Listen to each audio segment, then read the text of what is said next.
And if you will excuse me, I will read her bio. So Latifat Apatira is a plant enthusiast and artist raised in San Mateo County, California. Whoop, whoop. She spent her youth exploring the expansive rural areas of the peninsula.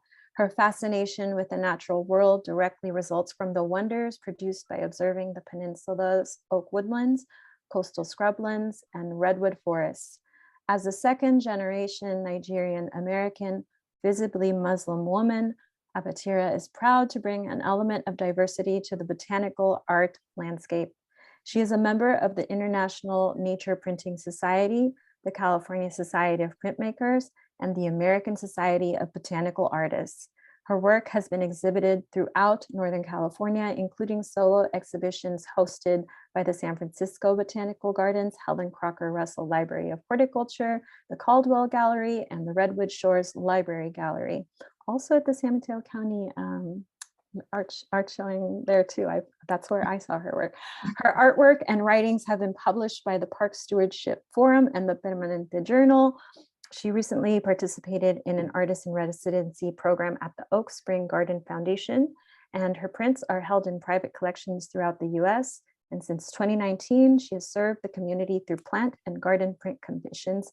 And you can learn more about Latifat and her artistic journey at ttlayola.com or on Instagram with the handle at TTTITI Layola.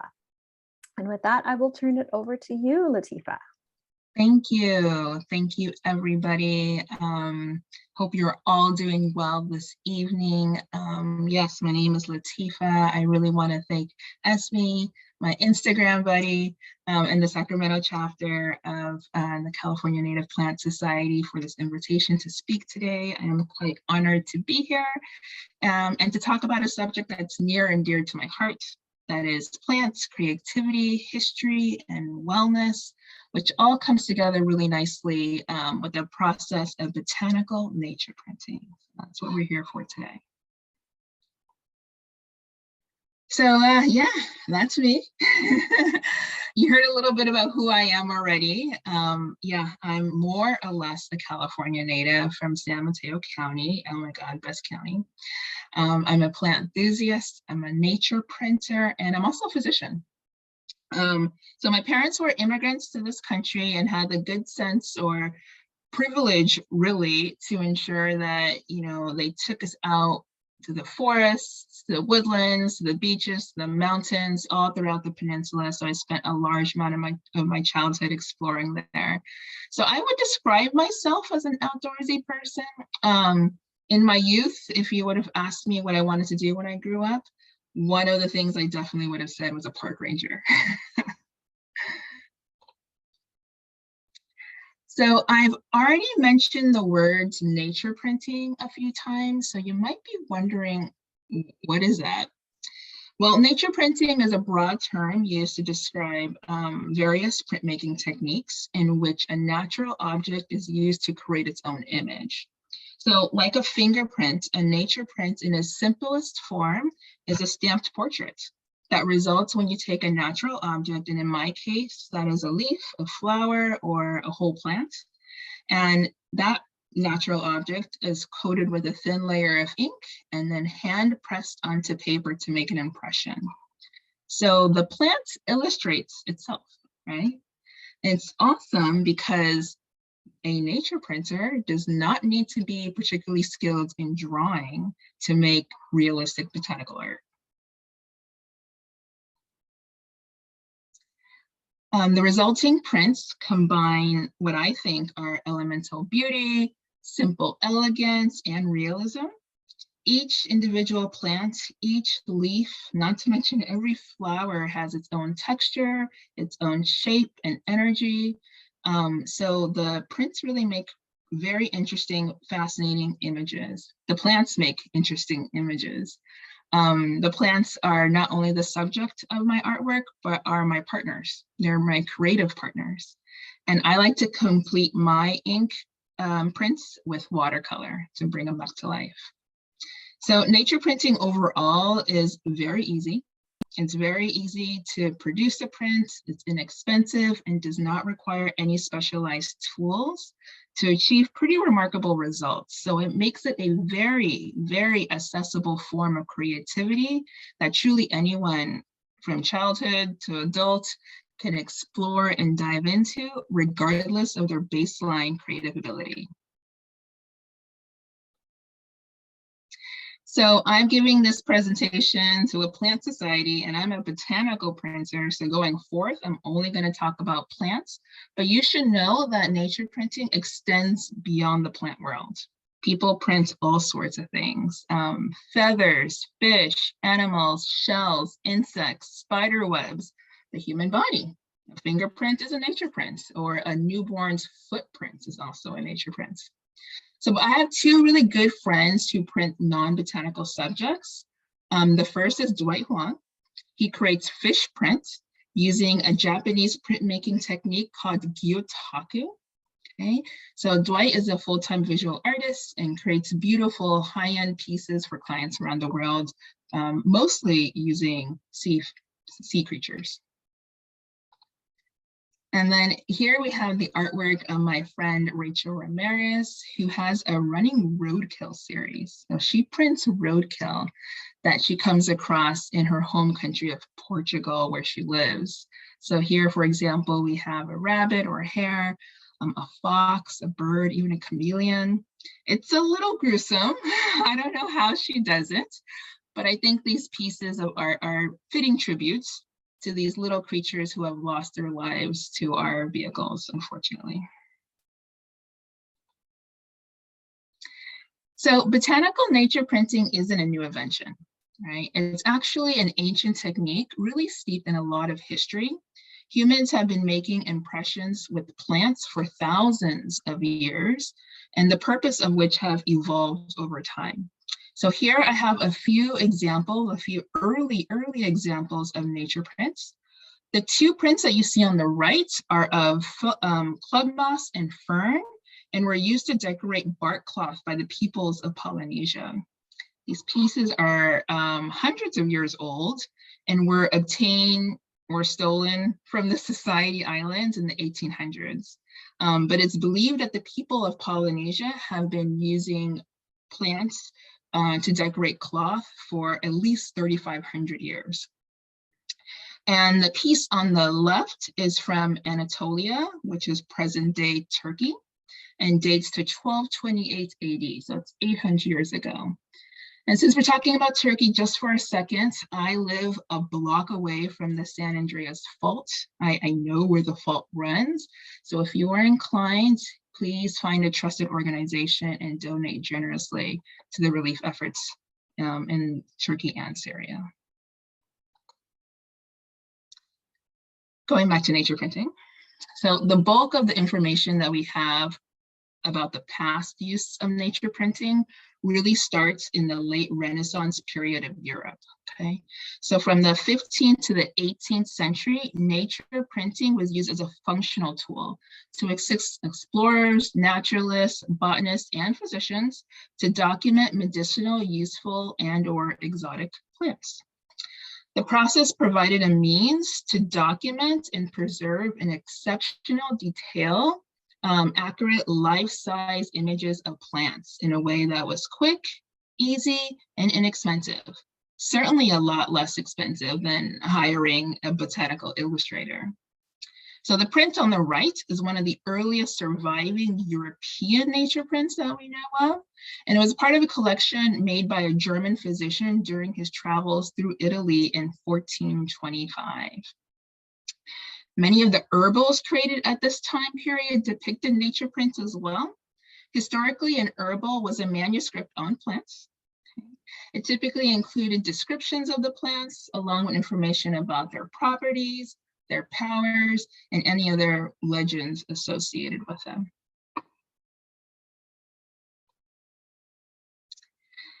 So a nature printer of the past whose name you'll likely recognize is Italian polymath Leonardo da Vinci, creator of the Mona Lisa and other well-recognized works of art and engineering. So some books credit Da Vinci as being the inventor of botanical nature printing, well, that clearly isn't accurate. But back in 1508, Da Vinci nature printed a single leaf of salvia, sage, in his Codex Atlanticus manuscript. And the text on that page included a description of his process on how he made the prints using his famous mirror writing and shorthand script. Another historical figure and nature printer of the past was American Benjamin Franklin. In colonial North America, other uses were found for nature printing. In the 1700s, Benjamin Franklin designed US dollar currency sheets featuring botanical nature prints. You might ask yourself, why put a leaf print on money? Well, banknotes of all kinds have always been the temptation of forgers, right? And so botanical nature printing was employed as a counterfeit deterrent. Without personally having any knowledge on if this process was successful or not, I think it was ingenious. You know, it's hard to exactly replicate the subtleties of nature. And you know, there are a lot of other legendary, influential individuals through history who are also botanical nature printers. That's one of the aspects of this art form that I really enjoy, knowing that I've joined this river of people through time, creating botanical art in this fashion. So this is just another example of a nature print on a rare uncut sheet of US currency. This one's from 1799. You can see little nature prints on them. Okay, so as time passes and we cross over into modernity, in the 19th century, methods used to create prints radically changed. Gone were the days of hand printing. New technologies were developed in which a plant specimen was pressed into soft lead plates using a hydraulic press, which enabled the creation of ridiculously accurate and, more importantly, reproducible prints. And reproducibility is what was necessary for the commercial success of nature printing. So now, instead of making one beautiful handcrafted manuscript, you can make thousands, right? You can mass produce volumes. And so these are just on the screen are some examples of beautiful prints of ferns created by two people. They were nature printer rivals. We have Austrian inventor Ulrich Uhr. I don't know if I'm even saying that name correctly. And then British publisher Henry Bradbury. You have their fern prints, which are quite gorgeous. What's stunning to me is that these prints show more detail than you can see looking, just looking at the leaf with the naked eye. I mean, if you look at that achillea, which is the yarrow leaf on the left, and the fern, come close to your computer and look at that middle fern piece, you will see so much detail. This is not microscopy. This is just a nature print, okay? So in the 1800s, nature printing started to really capture the attention and the imagination of lay people who appreciated the prints for its delicacy and its artistry, perhaps more than its scientific documentation capabilities. But as photography developed and became more and more widespread during this time period, nature printing declined in popularity. Until I came along. No, I'm just joking. I did not reinvent nature printing, but I do enjoy practicing it and sharing it with others. So me, I create botanical nature prints simply because it's so much fun. It's relaxing, it's addictive, it's contemplative, and I am able to create art in which I take pride in. As an artist, that's a good thing. It's how I celebrate God's richness and perfection in the world. And botanical nature printing has also completely changed my relationship with and my perspective on plants. And here I am doing the finishing touches of a red elder.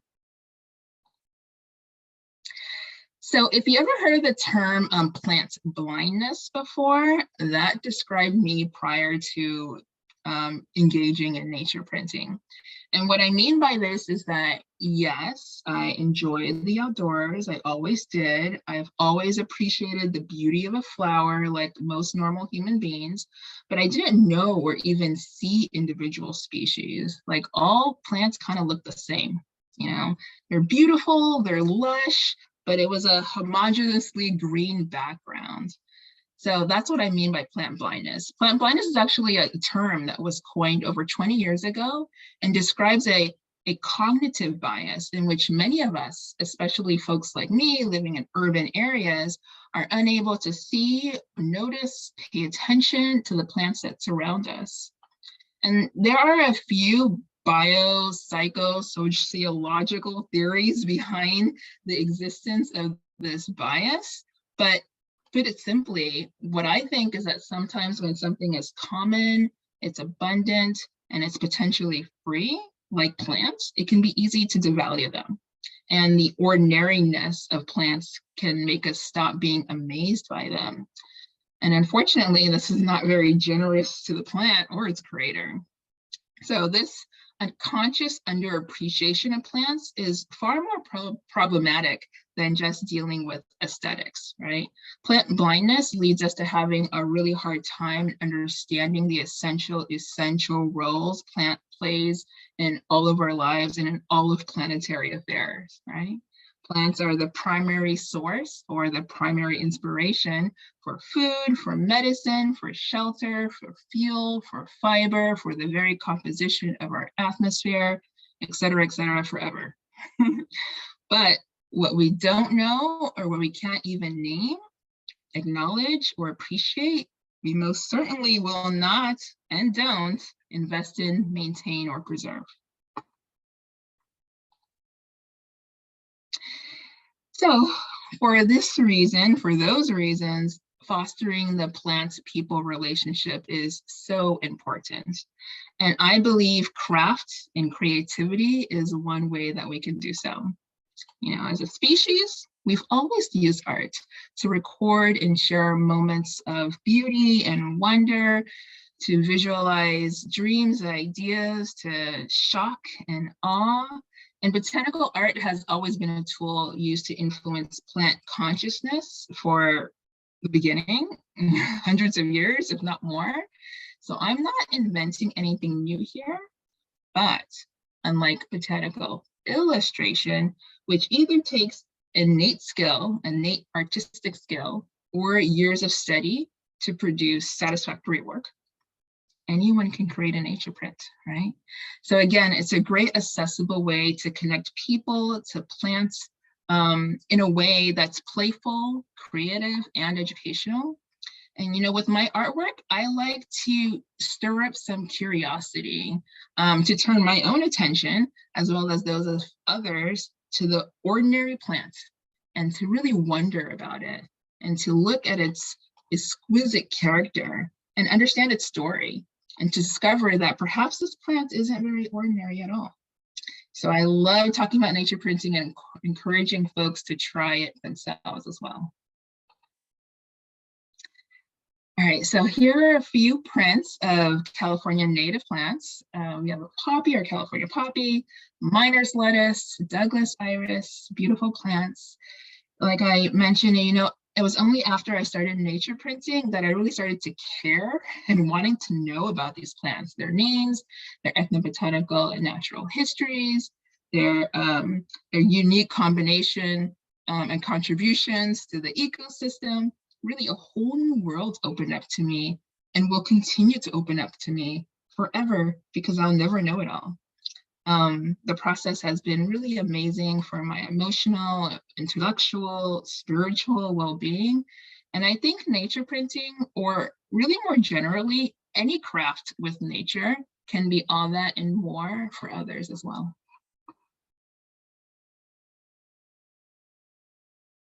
Here's a tiny sample of a collection that I started last year.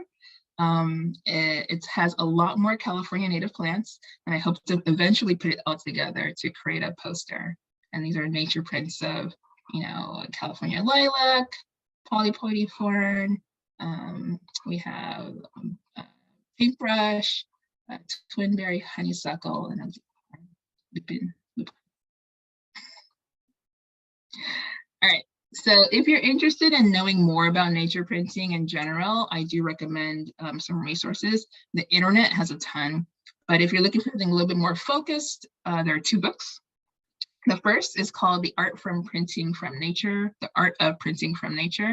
and it is a guidebook published by the Nature Printing Society, which is this international nonprofit organization dedicated to nature printing. I am a member. The book has has over 30, I think, different printmaking techniques on all sorts of natural objects, so not just plants. And the second book is maybe a bit of a collector's piece now, because I don't think it's in print any longer. Roderick Cave's book, Impressions of Nature, is the most comprehensive book on the history of nature printing that I know of. To date, it is a true treasure, published by the British Library, probably will be found at used bookstores.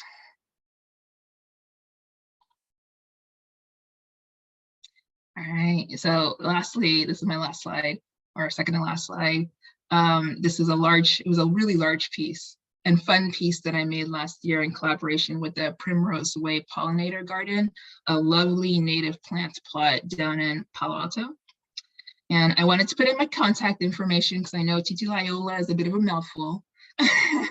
So you can see my internet, my email, if I'm available, my website, my Instagram handle.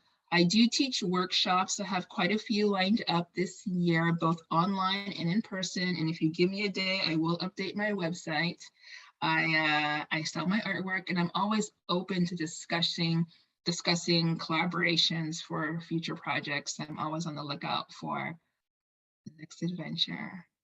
And with that, I wanted to go to a demonstration. Esme, I don't know if you wanted to do questions now or you wanted to do them after the demonstration. I'm fine with either one. How about this? If you have a question, I invite you to put it in the chat, and while while Latifah sets up, maybe we can bring one up, and then if you're done setting up, Latifah, we can certainly save some of those questions to the end. You're probably setting up now. Let me know if you need me to pin the other screen. I'm done setting up. So should I stop sharing? Yes, if you are ready. Oh, look, there it is. Yes. Yeah. And by the way, I just want to say this presentation so far is so rich.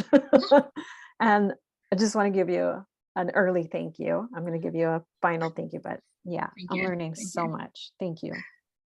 So what you're seeing is not, are you seeing my hands? Yay, okay. Ready? Good, all right. Yes, we see your hands. We see you and we see your hands. Okay, so this is so cool. My overhead, and then we have here, okay. So I'm going to print this. You saw it in the presentation, it's California lilac.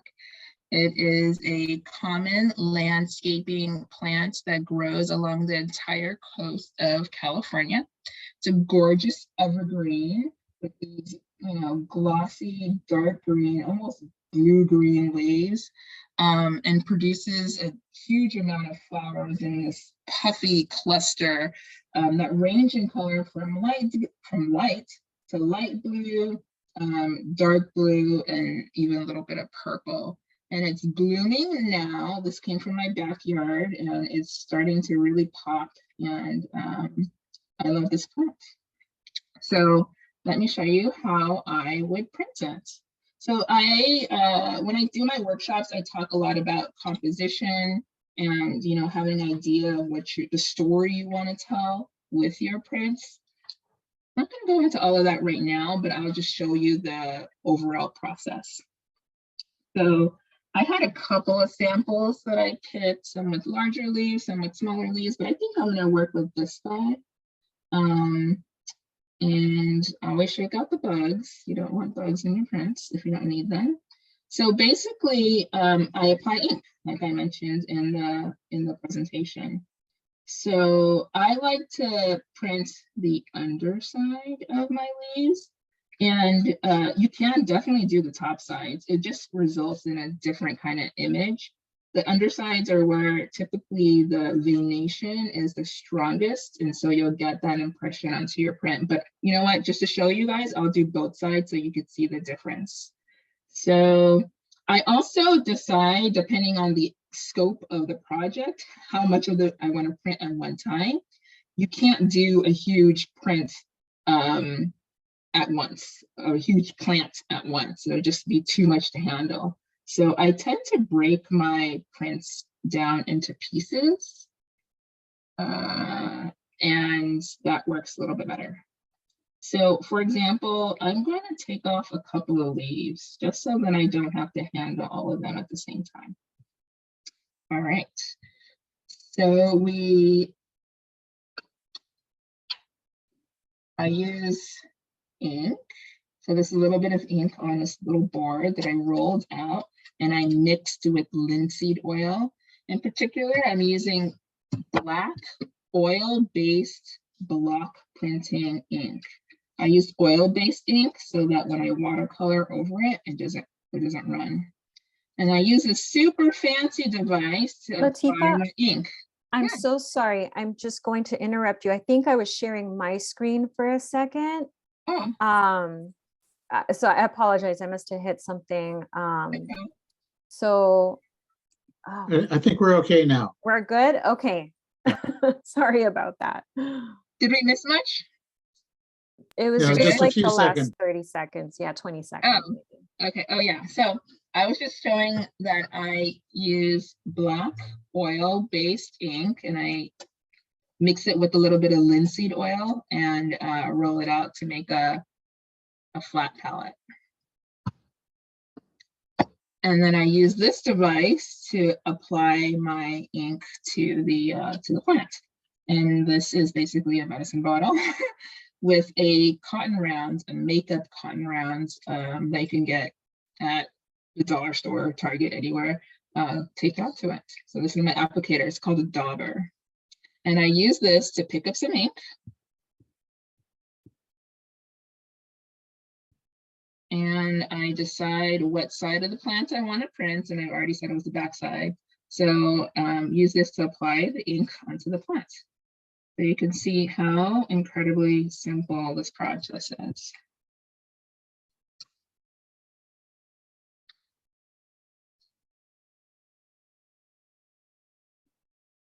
And it's always an adventure with nature printing, especially if I'm doing a plant that I haven't done before for the first time. It can print out phenomenally, and I'm always excited when that happens, or it could print out horribly. Not every plant is equally printable. Sometimes it depends on the absorbency of the plant. It depends on how waxy the plant is, how fresh it is. Fresh plants print better, in my estimation, than dry plants. So I just put a little thin layer of ink on it, and then we'll pick up the print. And I use watercolor paper. You can also use printmaking paper. I just have a small piece that I cut out.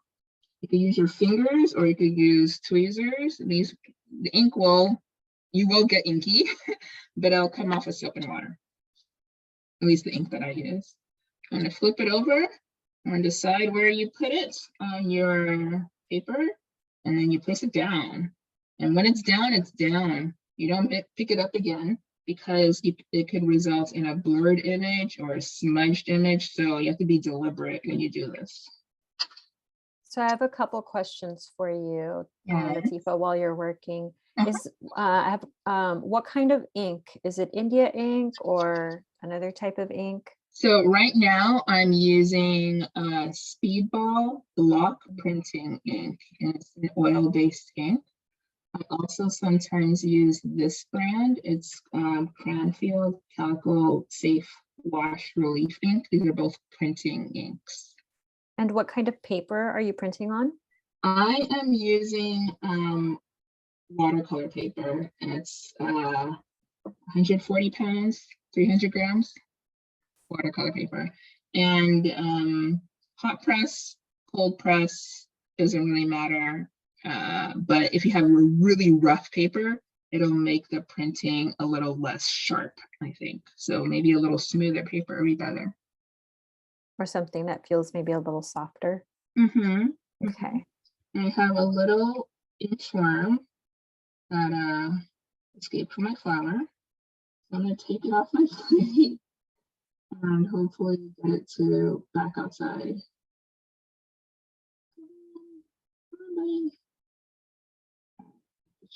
For now. All right, so once you have your plant down, it's inked, everything's happy, get a piece of newsprint paper. So this is cheapo newsprint paper. This is stuff that newspapers are printed on. And place it down on your plant. Use one hand to really hold the plant in place because we don't want it shifting underneath the paper.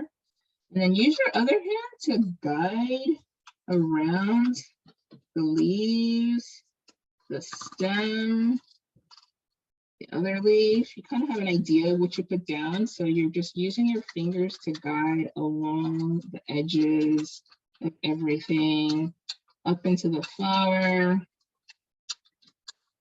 Steady pressure. And that is pretty much it.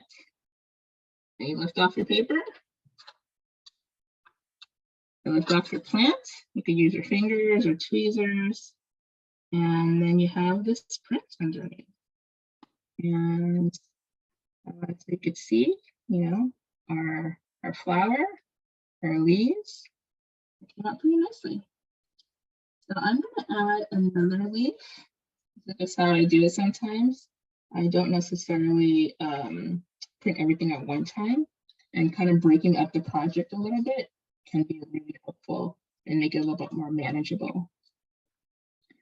So applying the ink, very simply placing it where you want to place it. So I like to make my prints look like the plants, but I see people do prints and they use it to make designs. Like it doesn't necessarily need to look like anything. This is art. That's what I tell my students. You are entitled to do whatever you want to do, whatever feels best.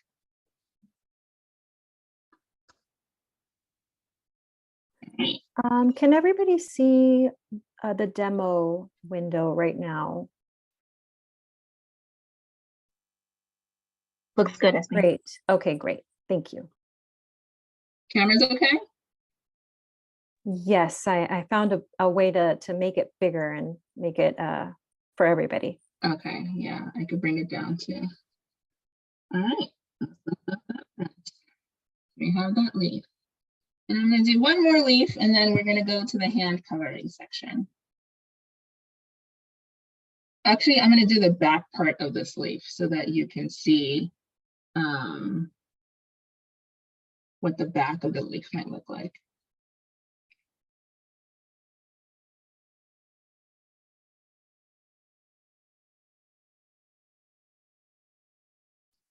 And same process, use print over, steady, even pressure, and lift off, lift off. So you can see that it's equally beautiful, just a little different.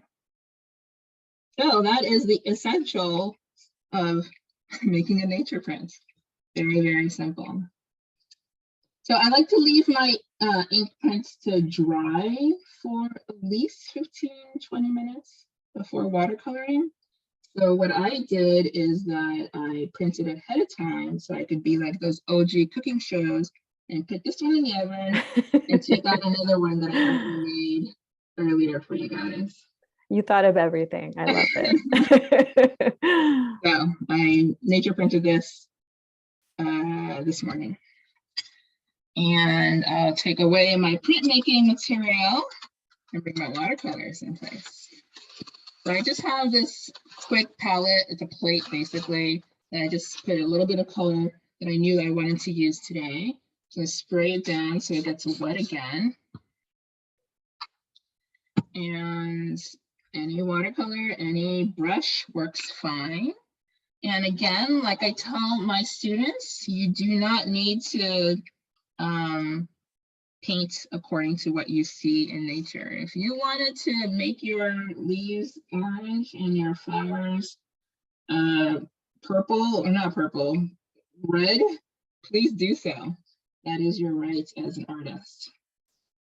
So I'm gonna go real quick. Normally when I do a print this size, it might take me half an hour to complete because I like to be really delicate, but we don't have time for that right now. So I'm just gonna go real quick and showing you how when you add color, it does not lift up the ink. And you're able to really apply a nice layer of color without, and if you use transparent watercolor, you're able to see the print right underneath the paint. Latifah, I think quick demonstrations are good too, because we all have different levels of patience, and some of us want to make art real fast and then others are more meticulous, right? Quick question, when you're trying to figure, well, I assume you have the plant right there next to you as you're watercoloring during your process, right? Yes. Yeah, I typically either, I like to take a picture of the plant before I print it. So I kind of have an idea of what it looked like, the composition, where the shadows laid before I watercolor it, because I like to pay attention to adding lightness and darkness to certain areas to make it look a little bit more realistic. And that's all skills that I just learned on my own. No one taught me to do that. Just exploring with watercolor. And with time, I just got kind of better at it. But so like normally I would make, there's a lot of shadows, depth, ridges within this leaf, but I'm not doing that right now. Sorry. I love this process, Latifah, because I feel like it's really accessible to younger children as well, in grade school, from kinder all the way up to 5th grade, and of course, everyone else after that. But what a great opportunity to do a lot of detailed observation during the whole process. Absolutely. I nature printed with my 5-year-old nephew, and he loved it. I'm sure. He loved it. And you're printing one of my favorite plants right now. Yes. By the way, I don't know if anybody ever shared with you, as they shared with me, as far as like learning the name of Ceanothus, to remember the mnemonic Ceanotus. I have not. There you go. I love, thank you, absolutely. So I love plants, but I'm a kind of a self-taught person. Like I don't know any botanists. I have to, with COVID, basically, I haven't like explored anything. And given, the times that we're in, things are getting better. And so I definitely want to reach out to people who know more than I do, because I'm sure I'm mispronouncing so many different plant names because I just never said it to anybody, right? I just reading it and they're like, oh, maybe that's not the way it's pronounced. I think we all say it from our point of language reference, to tell you the truth. So with the blue of the flower, I'm really just dotting it with blue and purple, leaving some white spaces. Those are beautiful blues. Yeah, I really love this flower and the intensity of color that it has. And it's so profuse.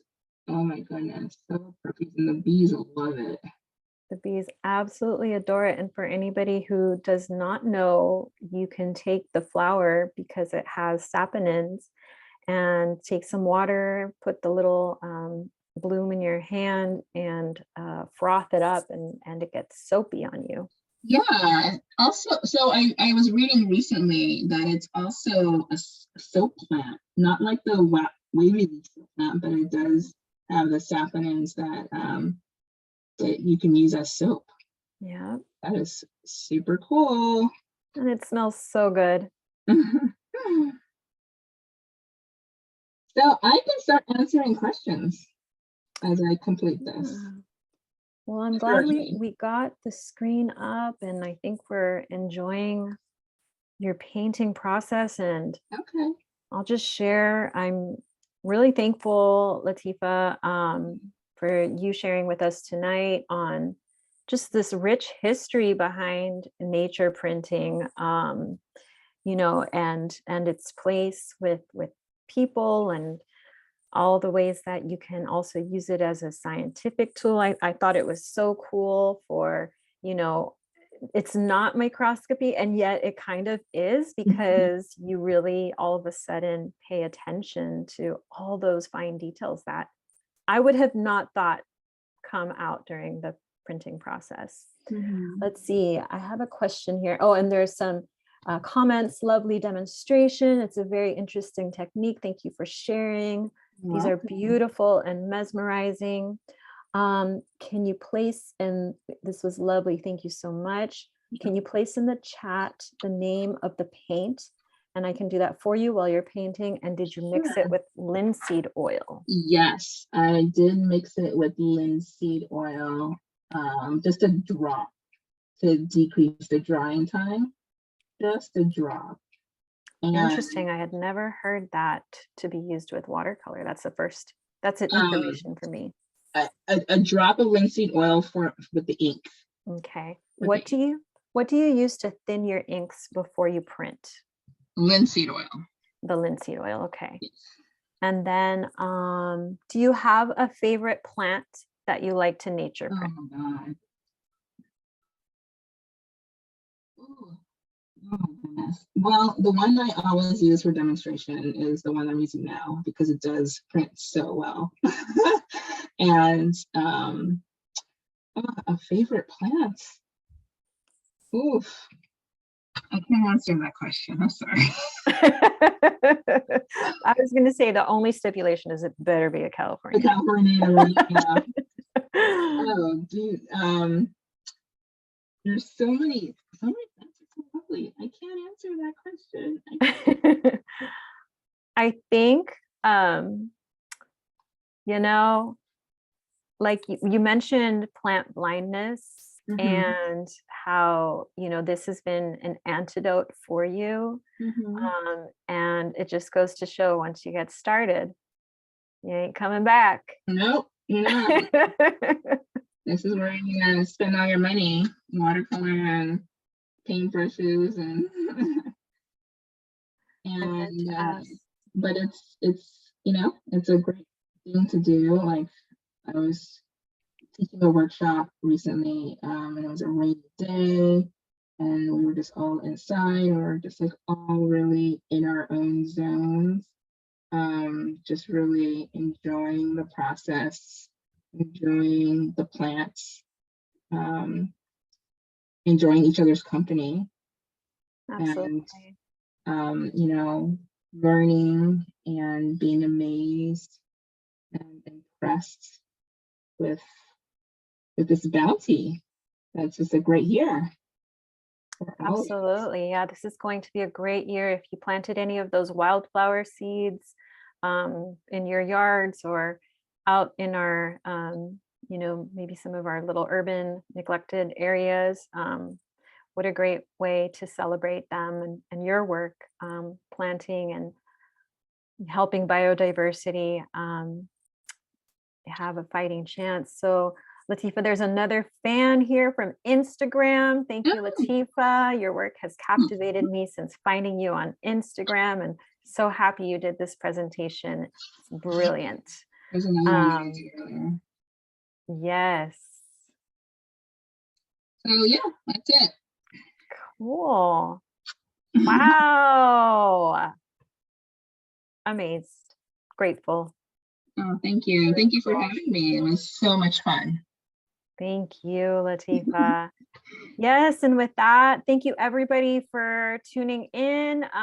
Next month, we're going to have Crystal Hickman of BSIP talking about native bees and more ways of increasing that biodiversity to catch a glimpse of our wonderful native bees with our native plants.